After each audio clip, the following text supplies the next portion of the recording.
Hello everybody, my name is Ankai, a young filmmaker just graduated from college. I've decided to start a filmmaking lesson to document the things that I've learned over the years and just to document my growth. So today we're going to talk about drones and how you can get the most cinematic footage out of it.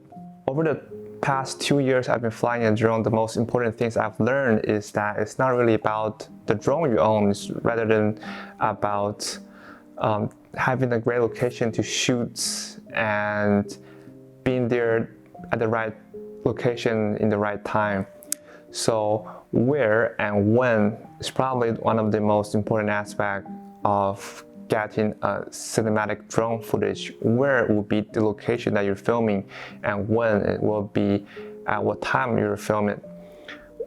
Some of my best shots are taken with the relatively inexpensive Mavic Mini 2 rather than the new Mavic Air 2 that I got. So instead of investing money in a really expensive drone, I would rather save that money to go to more cinematic places, to travel, to save that money so you can get better shots. Of course, I'm sure that many of us won't have the luxury to travel all the time or go to very cinematic places such as Iceland. However, what we can control is the time that we're filming. Filming at sunrise or sunset will allow you to get the most dynamic and the most drastic light change of the day, and I think it's probably one of the best time to film it. Personally, I would not film in overcast day because everything just looks very flat. I would prefer a sunny day with clouds or sunrise or sunset. In terms of the camera movement, there are many ways you can fly the drone. You go up and down, left, right, up and backwards. You can also change the camera angle by tilting up and down using the camera lens. Personally, I think you get the most out of it when you combine those movements together.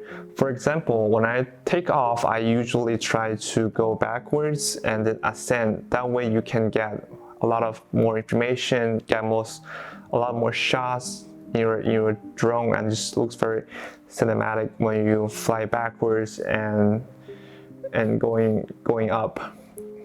Similarly, you can also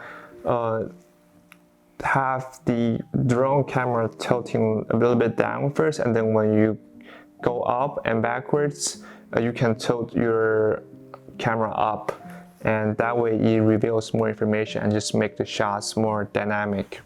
Another very cinematic shot you see a lot is the parallax shots, where you fly sideways and you're changing the directions of the drone, so you're circling around the objects, and that just looks very cinematic in my opinion.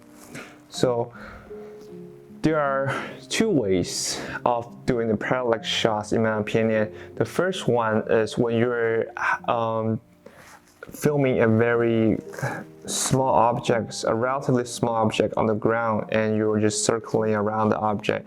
The second way is that you're filming a landscape and you have very big area to cover and you're doing that. So if you're doing clockwise, you need to move to the left sideways, and then you need to let your drone changing the directions of the drone to right. So you're doing the opposite to counteract each other. And if you're flying counterclockwise, you will do the opposite. So you're going to fly to the right, and the camera angle you're tilting to the left. And you can also use the zoom button on your camera to compress your shots, and when you have that compression, it looks different. And in terms of post-production, what I see most people do is that they like to add some of the sound effect, because when you're recording on a drone, you don't really record the sound because the drone fan noise is too loud. And yeah, I see most people just add some of the sound effect in their drone footage, which I think is really great. So adding some of the atmosphere sound in your drone footage can really add on to the shots, I think, and just really make you to be in that environment in the air, you know. I won't go very detailed for color grading, but yeah, I think that's pretty much it. So hopefully you enjoy this video and learn something from it. I'll see you in the next one. Take care.